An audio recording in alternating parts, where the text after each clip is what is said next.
آقا علیہ الصلوۃ والسلام کی بہت ساری خوبیاں ہیں، بہت ساری خصوصیات ہیں، مگر ان میں ایک خوبی آقا علیہ الصلوۃ والسلام کی یہ ہے کہ آپ جب گفتگو کرتے تھے تو گفتگو کے اندر جامع کلام ہوتا تھا.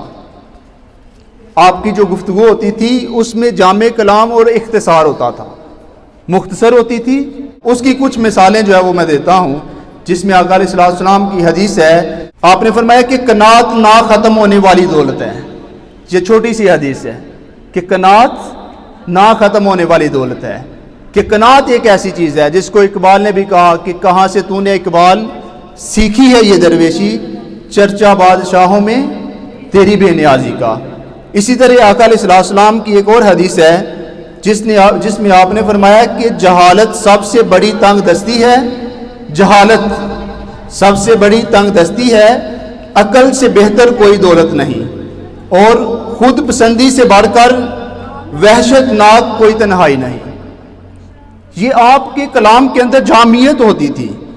آپ کی ایک اور حدیث ہے 2 لفظوں کی، جس میں آپ نے فرمایا کہ بے شک بعض بیان جادو ہوتے ہیں. اسی طرح آپ کی ایک اور حدیث ہے جس میں آپ نے فرمایا کہ بے شک اشعار میں سے بعض اشعار حکمت اور دنائی ہوتے ہیں، مختصر اور جامع. اسی طرح آقا علیہ الصلوۃ والسلام کی ایک اور حدیث ہے جس میں آپ نے فرمایا کہ حکمت مومن کی گم شدہ میراث ہے. تو آپ کی کلام کے اندر جامعیت ہوتی تھی.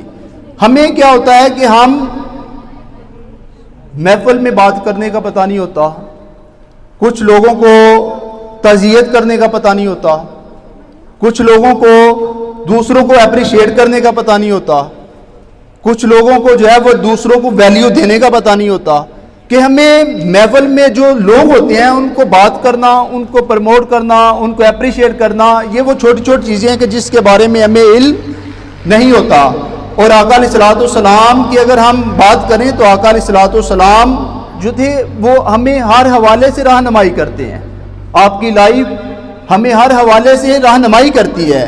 جیسا کہ آقا علیہ الصلوۃ والسلام کی حدیث ہے جس میں آپ نے فرمایا کہ حضور اکرم صلی اللہ علیہ وسلم نے فرمایا کہ کسی شخص کے اسلام کی خوبصورتی یہ ہے کہ وہ بے فائدہ چیزوں کو چھوڑ دے، مین کے جو لیانی گفتگو ہوتی ہے اس کو چھوڑ دے. تو ہمیں دوسروں سے بات کرنا، دوسروں کو اپریشیٹ کرنا، دوسروں سے گفتگو کرنا. اب ہم دیکھتے ہیں کہ کچھ لوگ کیا کرتے ہیں کہ وہ اچھا بول تو لیتے ہیں مگر اچھے لسنر نہیں ہوتے. گڈ سپیکر تو ہوتے ہیں مگر گڈ لسنر نہیں ہوتے. تو ہمیں دوسروں کی جہاں بات سنانے کا پتہ ہونا چاہیے تو وہاں کسی کی بات سننے کا بھی حوصلہ ہونا چاہیے. اگر ہم کسی کی ہم خوبیاں سن سکتے ہیں تو ہمیں خامیاں بھی سننے کا حوصلہ ہونا چاہیے. تو یہ آقا علیہ الصلوۃ والسلام کی سیرت سے ہمیں پتہ چلتا ہے. اسی طرح ہم جب بات کرتے ہیں تو کچھ لوگوں کا پرابلم یہ ہوتا ہے کہ وہ جب بات کرتے ہیں تو اس حاضر دماغ نہیں ہوتے، دماغ کسی اور طرف ہوتا ہے اور ہم بات سن رہے ہوتے ہیں. سلام لیتے ہیں تو سلام ایسے لے رہے ہوتے ہیں، منہ اس طرف ہوتا ہے. تو یہ آقا علیہ الصلوۃ والسلام کی سیرت سے یہ بیسک بہت چھوٹی چھوٹی باتیں ہیں. میں اصل میں بیسک اسٹوڈنٹس کو بتا رہا ہوں، سمجھ رہے؟ تو یہ چھوٹی چھوٹی باتیں ہیں جن کو ہمیں جو ہے وہ غور کرنا چاہیے. اسی طرح ہم جو ہے وہ کرتے ہیں کہ کچھ دفعہ جو الفاظ کا چناؤ نہیں کر پاتے. کسی کے لیے جو الفاظ ہوتے ہیں یہ بڑے اہم ہوتے ہیں. اگر کسی کی عیادت کے لیے گئے ہیں تو وہاں پر الفاظ بڑے اہم ہوتے ہیں. کسی کی تعزیت کرنی ہے تو وہاں پر الفاظ بڑے اہم ہوتے ہیں. تو ہمیں وہ الفاظ کا پتہ ہونا چاہیے، ہمیں وہ الفاظوں کے چناؤ کا پتہ ہونا چاہیے کہ ہم نے یہاں پر کون سے الفاظ جو ہے وہ استعمال کرنے ہیں، کون سے الفاظ نہیں استعمال کرنے. دیکھیں بچہ چھوٹا ہوتا ہے، 3 سال کا بچہ ہوتا ہے تو وہ بولنا سیکھ جاتا ہے، مگر کون سی بات کہاں کرنی ہے وہ ساری زندگی نہیں سیکھ پاتا. کبھی وہ زیادہ بول کے بےعزتی کروا لیتا ہے اور کبھی نہ بول کے. تو انسان کو یہ چیزیں یہاں پر سکھائی جاتی ہیں.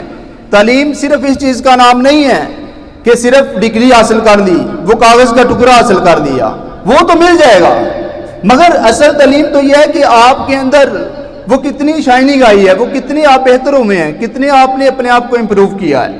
اگر یہ چیزیں نہیں تو پھر کچھ بھی نہیں. تو آقا علیہ الصلوۃ والسلام کی سیرت سے، آقا علیہ الصلوۃ والسلام کے میلاد سے آقا علیہ السلام کی پرسنالٹی سے ہمیں ہر طرح کی رہنمائی ملتی ہے. جتنا بھی کوئی بھی شخص جس طرح کی بھی رہنمائی لینا چاہے گا اسے ملے گی.